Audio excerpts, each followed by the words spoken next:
नमस्कार, मैं डॉक्टर पंकज गौड़ हिंदी साहित्य के इस कक्ष में आप सभी का स्वागत करता हूं। आज हम पढ़ने जा रहे हैं अपठित गद्यांश। आपके पाठ्यक्रम में अपठित गद्यांश शामिल हैं, जिन्हें पढ़कर आपको संबंधित अभ्यास के प्रश्नोत्तर करने होते हैं। सवाल यह है कि अपठित गद्यांश को किस प्रकार से हल किया जाए। तो जैसा कि शीर्षक से स्पष्ट है, ये गद्यांश अपठित होते हैं। इस प्रकार के होते हैं कि इन्हें आपने पहले कभी नहीं पढ़ा होता। तो जब किसी पहले से न पढ़े हुए गद्यांश को हल करना हो तो उसे किस प्रकार से हल करें, इस संदर्भ में आज हम इस कक्षा में विमर्श करेंगे। अपठित गद्यांश के लिए आपके 11वीं के पाठ्यक्रम में 4 अंक निर्धारित हैं। 4 प्रश्न इस संदर्भ में पूछे जाते हैं और उन 4 प्रश्नों के उत्तर आपको देने होते हैं। सबसे पहले जो गद्यांश दिया गया है उसे बहुत ध्यान से कम 3-4 बार आप पढ़ें। गद्यांश को पढ़ने के बाद उसमें यदि महत्वपूर्ण शब्द, मुहावरे, लोकोक्तियां आपको दिखाई देते हैं तो उन्हें रेखांकित कर लें। यह करने के बाद आप गद्यांश के संदर्भ में पूछे गए प्रश्नों को ध्यान से पढ़ें। संभावित उत्तर जहां आपको गद्यांश में लग रहे हैं उन्हें रेखांकित कर लें और यह करने के पश्चात आप उन्हें हल करें। जैसे ही आप अपने प्रश्नों के उत्तर लिख लेते हैं, लिखने के पश्चात एक बार पुनः आपको पढ़ लेना चाहिए कि आपने जो प्रश्नों के उत्तर दिए हैं वो ठीक हों। उत्तर देते समय शब्द सीमा का ध्यान अवश्य रखें। यह भी ध्यान रखें कि ये केवल 1 अंक के उत्तर होते हैं, अतः बहुत अधिक शब्दों का प्रयोग इसमें ना किया जाए। सीमित शब्दों में त्रुटि रहित बात कहकर आप पूरे अंक अपठित गद्यांश में ले सकते हैं।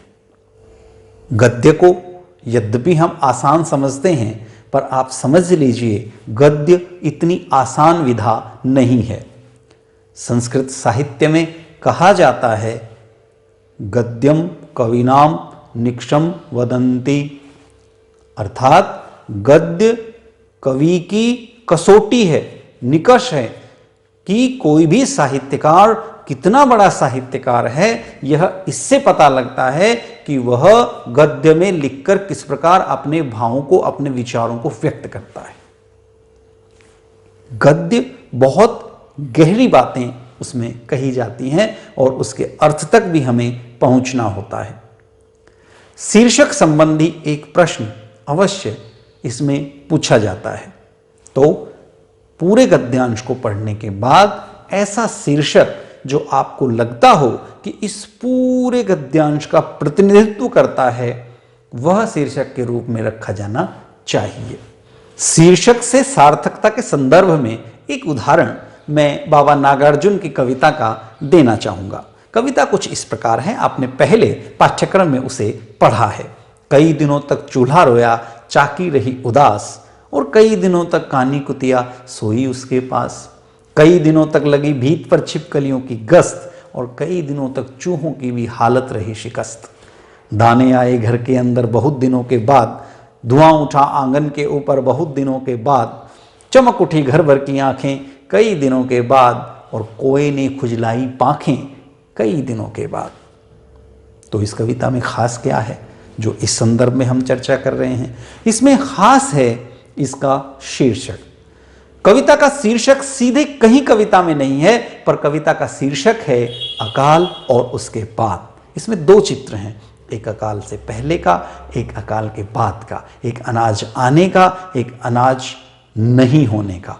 तो किस प्रकार, यद्यपि सीधे सीधे पूरी रचना में हमें शीर्षक नहीं दिखाई देता, पर शीर्षक ऐसा है जिसकी व्याप्ति पूरी रचना में होती है, इसी प्रकार हमें भी अपने गद्यांश का शीर्षक चयनित करते समय ध्यान रखना चाहिए कि वह शीर्षक छोटा हो, सारगर्भित हो और उस पूरे गद्यांश का बहुत सक्षमता के साथ प्रतिनिधित्व करता हो।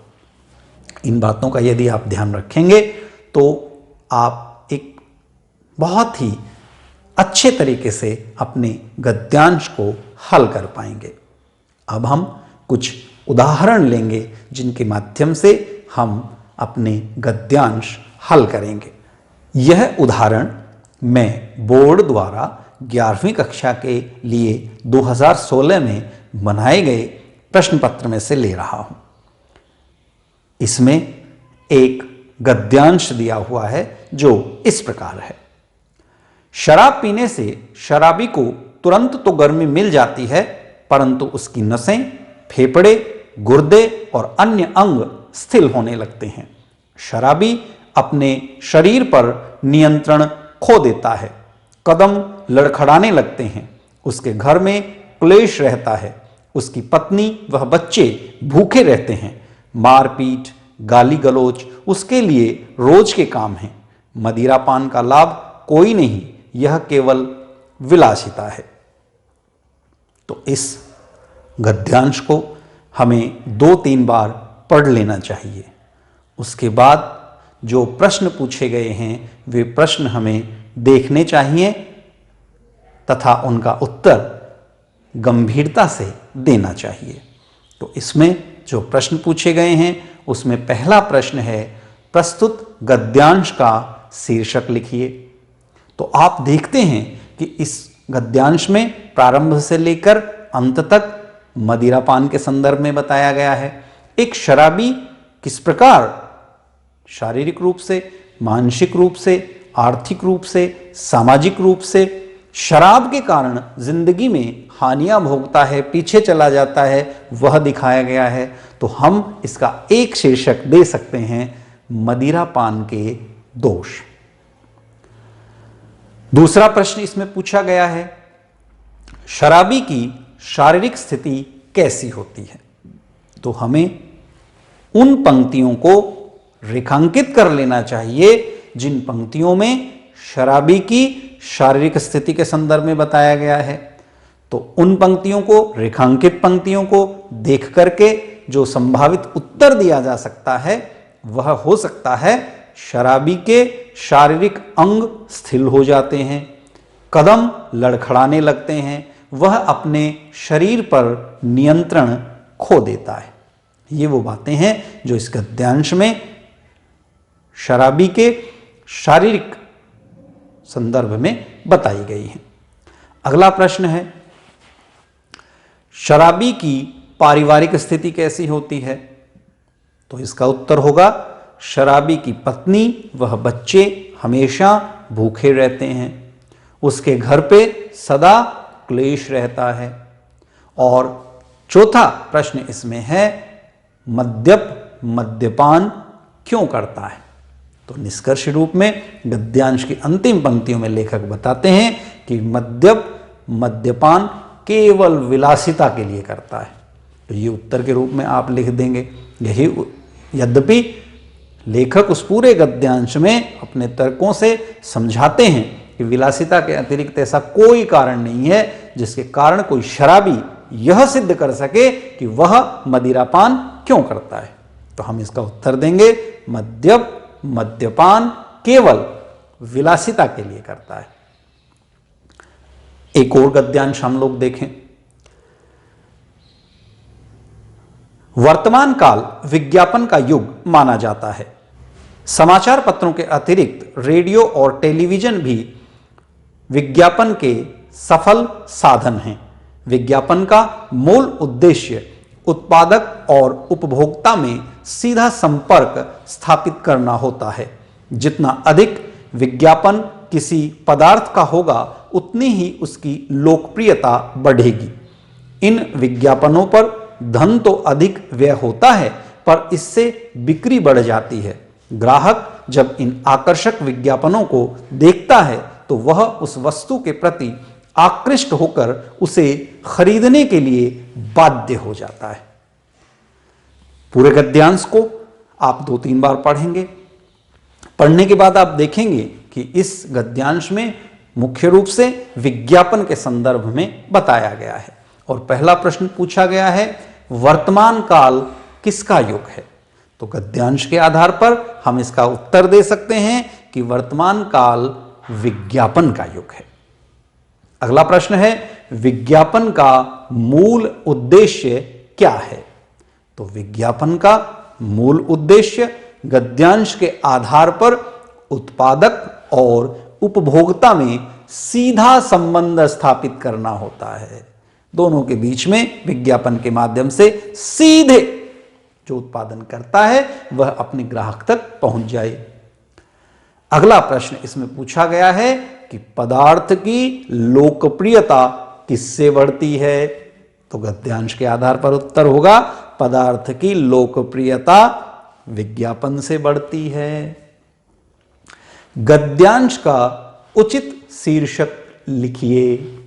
तो इसका एक शीर्षक हो सकता है विज्ञापन का युग, क्योंकि लेखक कहीं न कहीं बताते हैं कि आज का युग विज्ञापन का युग है। जो जितना अधिक प्रचार प्रसार करता है वह उतना ही लोकप्रिय है। एक और गद्यांश हम देखें, राष्ट्र के पुनर्निर्माण का कार्य युवकों द्वारा ही संभव है। राष्ट्रीय एकता और अखंडता को चुनौती देने वाली शक्तियों का सामना करने के लिए युवकों का पहला कर्तव्य है कि शारीरिक, मानसिक तथा आत्मिक दृष्टि से मजबूत बने। स्वामी विवेकानंद 100-200 कर्तव्यनिष्ठ युवकों के सहारे पूरे विश्व को बदलने का स्वप्न देखते रहे। युवक नशे के शिकार न हो, वे संयम और सदाचार को अपनाएं तथा स्वास्थ्य का ध्यान रखें तो देश के काम आ सकते हैं। मानसिक रूप से यदि वे तेज हैं, समस्याओं को समझते हैं, उन पर विचार करते हैं तो वे अवसरवादी नेताओं, राष्ट्र विरोधी तत्वों की चालों को समझ सकेंगे, स्वस्थ लोकमत का निर्माण कर पाएंगे। भावात्मक अथवा आत्मिक दृष्टि से यदि वे उदार हैं, सर्वधर्म समभाव के आदर्श से प्रेरित हैं, मानव मात्र की एकता के समर्थक हैं और भारत माता से प्यार करते हैं तो वे राष्ट्र की एकता और अखंडता में साधक हो सकते हैं। पश्चिम की भौतिकवादी भोगवादी सभ्यता का विरोध युवकों को ही करना चाहिए। बहुत ही शानदार गद्यांश ये है। आपको इस गद्यांश का 2-3 बार अध्ययन करना चाहिए। भारतीय संस्कृति के संदर्भ में, भारत के महापुरुषों के संदर्भ में, भारतीय युवाओं के संदर्भ में बहुत ही महत्वपूर्ण बातें इस गद्यांश में कही गई हैं। तो आप उन महत्वपूर्ण बातों को रेखांकित कर लेंगे। पहला प्रश्न हमसे पूछा गया है कि इस गद्यांश का उपयुक्त शीर्षक दीजिए। तो इसका एक शीर्षक हो सकता है राष्ट्र का पुनर्निर्माण एवं युवक, क्योंकि युवक किस प्रकार राष्ट्र का पुनर्निर्माण कर सकते हैं उसी के संदर्भ में इस गद्यांश में बताया गया है। अगला प्रश्न है, राष्ट्र का पुनर्निर्माण किनके द्वारा संभव है? तो इस आधार पर, इस गद्यांश के आधार पर हम कह सकते हैं कि राष्ट्र का पुनर्निर्माण युवकों के द्वारा ही संभव है। वे अपनी ऊर्जा से, अपने ज्ञान से, अपने विवेक से एक नए, मजबूत और महत्वपूर्ण राष्ट्र का निर्माण कर सकते हैं। अगला प्रश्न है, युवकों का पहला कर्तव्य क्या होना चाहिए? तो युवकों का पहला कर्तव्य है कि वे शारीरिक रूप से, मानसिक रूप से और आत्मिक दृष्टि से अपने आप को मजबूत बनाएं, क्योंकि यदि वे स्वयं मजबूत नहीं हैं तो एक मजबूत राष्ट्र का निर्माण वे नहीं कर सकते। अगला प्रश्न है, युवकों में किन किन गुणों का समावेश होना चाहिए? तो राष्ट्र के युवकों में नशे की आदत नहीं होनी चाहिए। वे संयमशील, उदार, विचारवान तथा देश प्रेमी होने चाहिए, क्योंकि यदि आप अपने देश से प्रेम नहीं करते तो फिर कुछ नहीं। युवाओं को अपनी शक्ति राष्ट्र प्रेम के प्रति लगानी चाहिए। इसी क्रम में एक और गद्यांश हम देखें। वैज्ञानिक उन्नति के कारण मानव सभ्यता की दीवार इतनी ऊंची हो गई है कि अब वह अपने बोझ से ही लड़खड़ाने लगी है। भौतिक उन्नति ने मनुष्य के भौतिक अस्तित्व पर ही प्रश्न चिन्ह लगा दिया है। यद्यपि विज्ञान की सहायता से मनुष्य वैभवपूर्ण जीवन व्यतीत कर रहा है, सुख समृद्धि के सभी उपाय उसके अधीन हो गए हैं, पर वह स्वयं भी स्वतंत्र नहीं रहा। सवारी को ही लीजिए, आपके पास कार है, जहां चाहें थोड़े ही समय में पहुंच जाएंगे, पर यह लो कार खराब हो गई और अब बुलाइए मैकेनिक को, है न, आप उसके अधीन। बिजली से कमरा ठंडा कर लिया है, दिल्ली में ही शिमले का आनंद ले रहे हैं, परंतु बिजली फेल हो गई तो आपका जीवन नरक बन गया है न। इसमें भी आप सबसे पहले पूरे गद्यांश को 2-3 बार पढ़ेंगे, महत्वपूर्ण बातों को रेखांकित करेंगे। 4 जो प्रश्न पूछे गए हैं उन चारों प्रश्नों को पढ़ेंगे और उनके संभावित उत्तर जिस जिस स्थान पर आ सकते हैं उनको आप रेखांकित करेंगे। तो इसमें पहला प्रश्न हमसे पूछा गया है कि मानव के भौतिक अस्तित्व पर किसने प्रश्नवाचक चिन्ह लगा दिया है। मानव के भौतिक अस्तित्व पर भौतिक उन्नति ने प्रश्न चिन्ह लगा दिया है। दूसरा प्रश्न है, किसकी सहायता से मनुष्य वैभवपूर्ण जीवन व्यतीत कर रहा है। इसका उत्तर होगा, विज्ञान की सहायता से मनुष्य वैभवपूर्ण जीवन व्यतीत कर रहा है। कार, मोबाइल सब विज्ञान की देन है, तो उसी के आधार पर कर रहा है। पर जब भी आप गद्यांश के प्रश्नों का उत्तर दें तो उसमें अपने विचारों के लिए स्थान न रखें। गद्यांश में लेखक के जो विचार हैं, आपके उत्तर में उन्हीं विचारों की प्रतिकृति होनी चाहिए। इसका विशेष ध्यान आपको रखना है। अगला प्रश्न है, कार खराब हो जाने पर किसे बुलाना पड़ता है। कार खराब हो जाने पर गद्यांश के अनुसार मैकेनिक को बुलाया जाता है। अंतिम प्रश्न है, इस गद्यांश का उपयुक्त शीर्षक लिखिए। तो पूरे गद्यांश का जब आप अध्ययन करते हैं तो आप इस गद्यांश के आधार पर एक शीर्षक इसका बना सकते हैं, विज्ञान उन्नति एक अभिशाप। इसी क्रम में एक और गद्यांश हम देखें। भाषा राष्ट्र की एकता का प्रधान वाहन है। भाषा की सहायता के बिना हम निकटस्थ व्यक्ति को भी नहीं बुला सकते, किंतु भाषा ही एकमात्र साधन नहीं है जो राष्ट्र में एकता रखती है। अतः हमें भाषा की साधना करते समय अन्य साधनों की उपेक्षा नहीं करनी चाहिए। भाषा की आवाज उठाते समय हमें प्रादेशिकता और सांप्रदायिकता की भावना से बचना चाहिए। अच्छा तो वह होगा कि हम भाषा को कल्याण साधन करने वाली माता के समान समझें। जिस प्रकार गृह परिवार के जीवन में माता कल्याण स्थापना करती है, वैसे ही भाषा भी हमको मिलाती है। जिस प्रकार सच्ची माता संतानों में भेद विभेद को दूर किए बिना नहीं रह सकती, उसी प्रकार सच्ची राष्ट्रभाषा और सच्चा साहित्य भी अपने संतान का भेद विभेद दूर किए बिना नहीं रह सकता। सबसे पहले गद्यांश को 2-3 बार पढ़ेंगे, उसके बाद प्रश्नों का अध्ययन करेंगे। इसमें पहला प्रश्न है, इस गद्यांश का उपयुक्त शीर्षक लिखिए। तो इसका शीर्षक क्या होगा? इसका एक संभावित शीर्षक हो सकता है भाषा और राष्ट्रीय एकता। अगला प्रश्न है, भाषा की आवाज उठाते समय हमें किन किन बातों का ध्यान रखना चाहिए? तो भाषा की आवाज उठाते समय हमें प्रादेशिकता और सांप्रदायिकता की भावना से बचना चाहिए, क्योंकि ये चीजें राष्ट्र की एकता में बाधक हैं। अगला प्रश्न है, राष्ट्र की एकता का प्रमुख साधन क्या है? तो राष्ट्र की एकता का प्रमुख साधन भाषा है। हमें भाषा को किसके समान समझना चाहिए? गद्यांश के अनुसार हमें भाषा को कल्याण का साधन करने वाली माता के समान समझना चाहिए। आधुनिक युग में समाज और राष्ट्र के जीवन में समाचार पत्रों का बहुत ही विशिष्ट और ऊंचा स्थान है।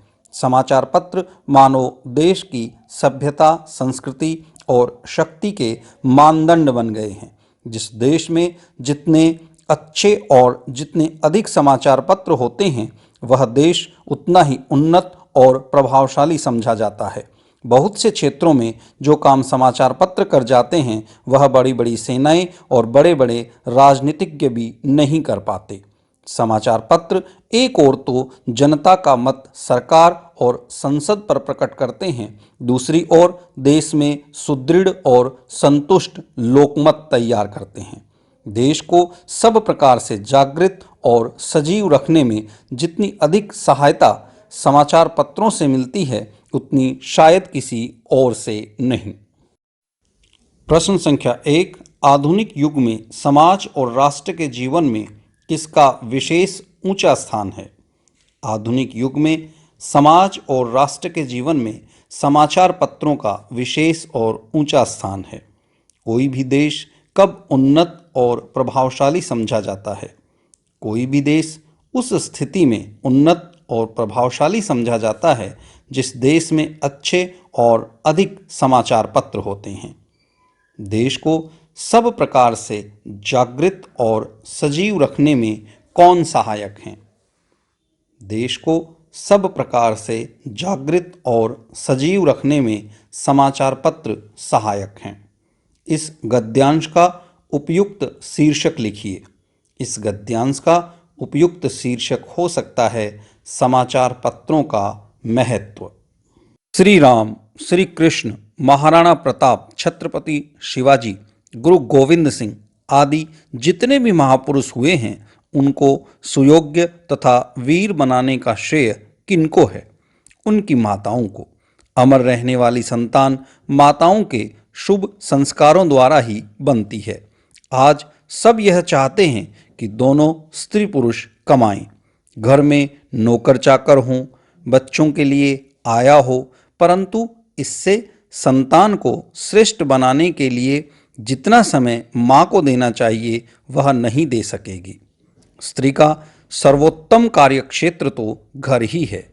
भारत का कल्याण तभी हो सकता है जबकि नर नारी निज कर्तव्य का पालन करते हुए अपनी भारतीय सभ्यता, मान मर्यादा तथा संस्कृति की रक्षा के लिए अग्रसर हों। स्त्री ऊंची से ऊंची शिक्षा प्राप्त करे, उसमें कोई बुराई नहीं, पर अपने असली उद्देश्य से विचलित ना हो। इस क्रम में प्रश्न होंगे। महापुरुषों को सुयोग्य तथा वीर बनाने का श्रेय किनको है? उत्तर होगा, महापुरुषों को सुयोग्य तथा वीर बनाने का श्रेय उनकी माताओं को है। स्त्री का सर्वोत्तम कार्यक्षेत्र कौन सा है? स्त्री का सर्वोत्तम कार्यक्षेत्र उनका घर ही है। अगला प्रश्न है, भारत का कल्याण कैसे हो सकता है?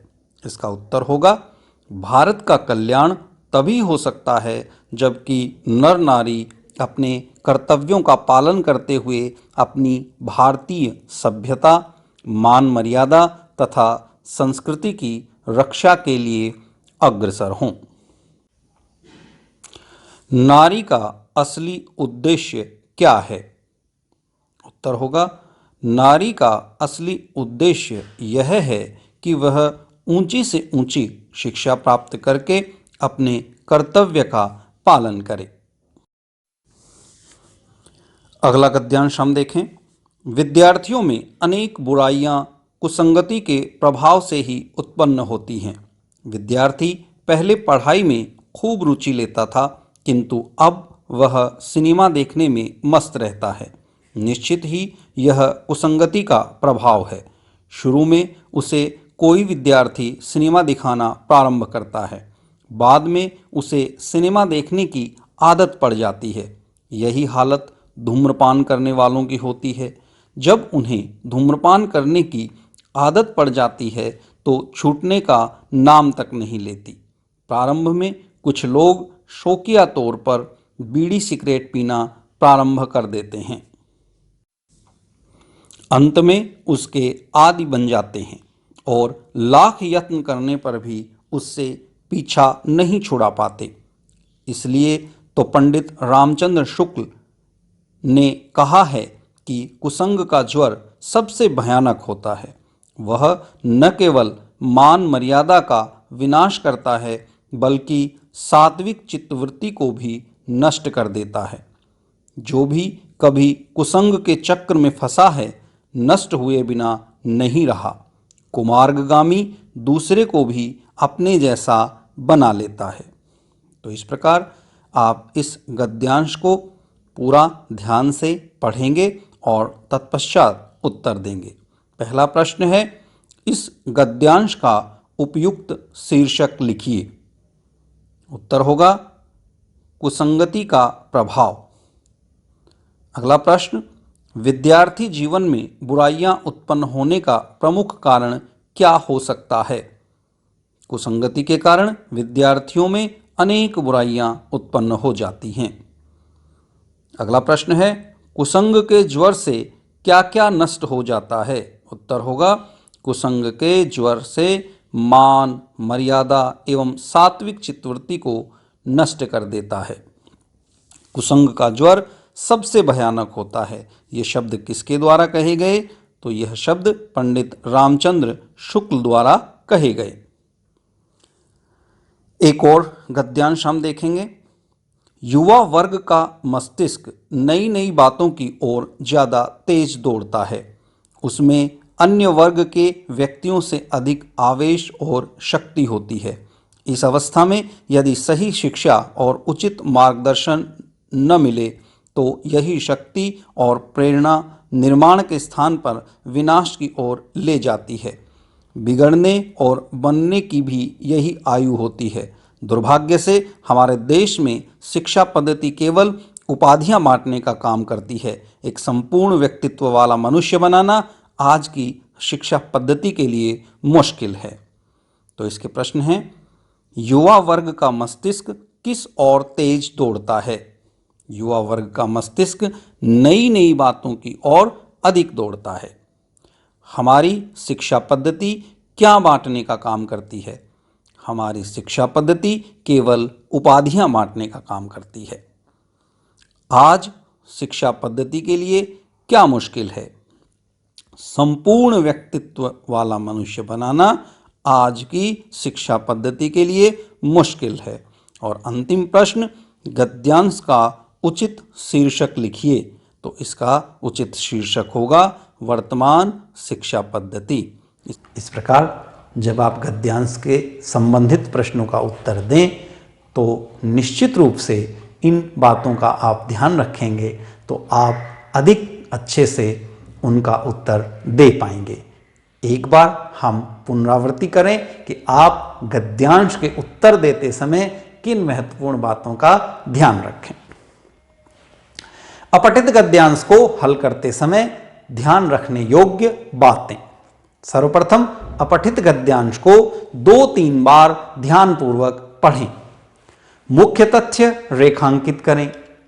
भाषिक संरचना तथा व्याकरण संबंधित प्रश्नों के लिए गद्यांश में दिए गए शब्दों, मुहावरों आदि को रेखांकित करें।